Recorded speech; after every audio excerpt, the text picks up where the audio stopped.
The show as we continue our discussion about the fight against ISIL in Iraq. Joining me now is retired U.S. Army Lieutenant Colonel Tony Shaffer. He is a senior fellow at the London Center for Policy Research. Tony, once again, welcome to the show. Thanks for having me. Good to be on. As the former Iraqi ambassador just pointed out to us, we have some strange bedfellows in this fight against ISIL. I want you to take a listen to what General Martin Dempsey, he's the chairman of the Joint Chiefs of Staff here in the United States, what he had to say. Let's watch this. The activities of the Iranians, the support for the Iraqi security forces is a positive thing in military terms against ISIL. But we are all concerned about what happens after the drums stop beating and ISIL is defeated, and whether the government of Iraq will remain on a path to provide an inclusive government for all of the various groups within it. We're very concerned about that.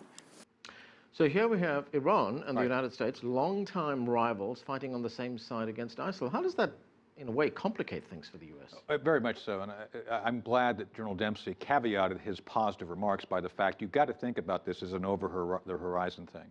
I have no doubt that we can defeat ISIS militarily.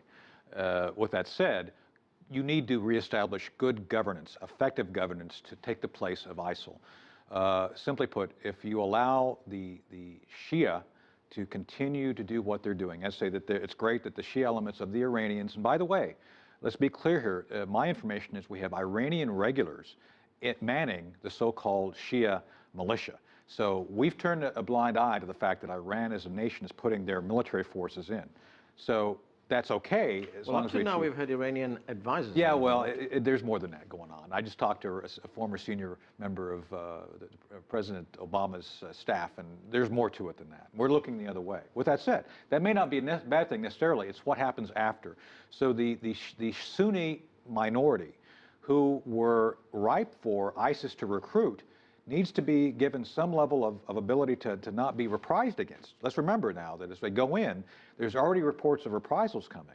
So that's not a good idea. That's why we've put forward the idea at London Center of doing a NATO-type organization, a military strategy, chartered organization to not only work to defeat ISIS, we want to bring the Egyptians, the Jordanians, the Saudi Arabians in to help reestablish the safety of the Sunni, at the same time allow for, governance to come in. Let's remember, NATO was a civil military organization. It was not simply about the military.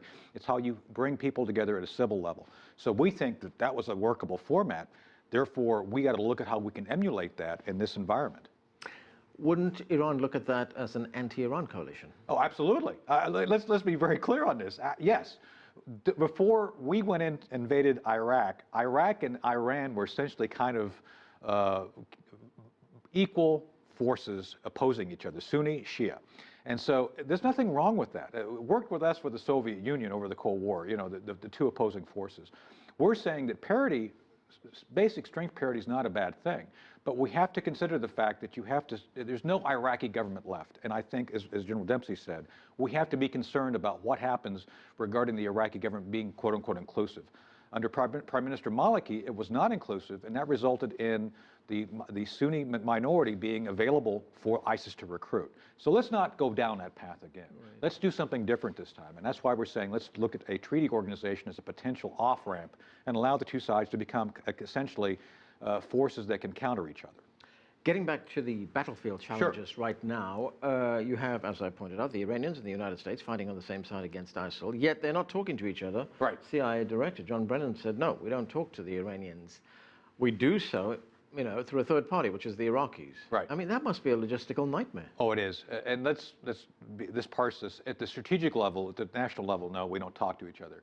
But there's no doubt, at the tactical level, to avoid fratricide, you have commanders who have basically said, look, let's get past what Tehran and Washington says. Let's get together and make this work. So I think that's why you're going to see success, because of the sheer will of ability of our soldiers and their side as well to work together at the operational level. I think that's what's actually going on. Now, you are talking to members of Congress about this. We are.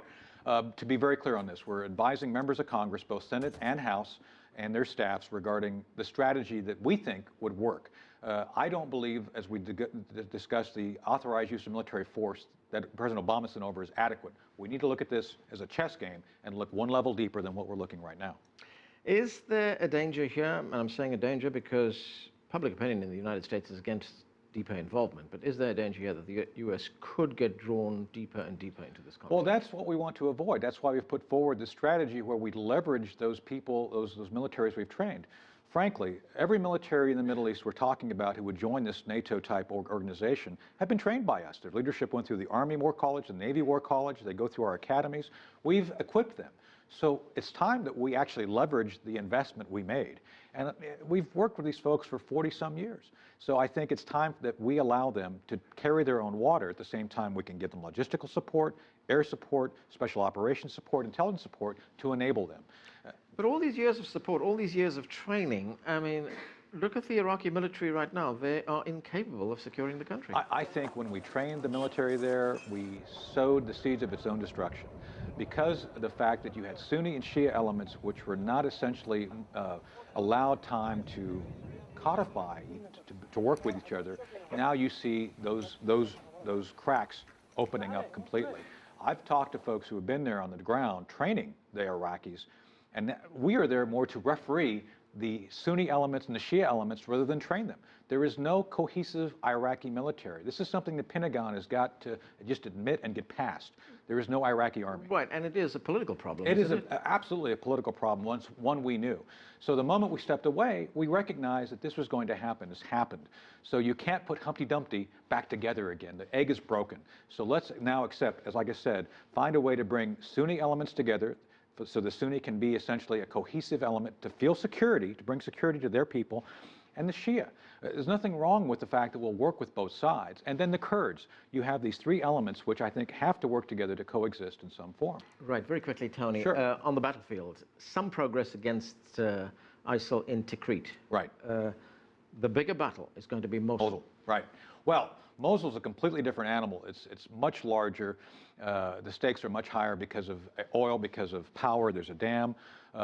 This is going to be a much larger element, of course, the Kurds. So we have to recognize that the Kurds have been our most stalwart ally there, and I think we need to work with them more. With this, at the same time, we have to find a way to push ISIS out of Mosul and find a way to bring in, after that, prevent as best we can any reprisals against the Sunni. So this is going to be a tough nut to crack, but it is crackable. But again, we have to think about how we do what we do to settle the peace after we push ISIS out. That's the piece which has not been resolved yet. Tony, great insights as always. Thanks for joining us. Thank you for having me.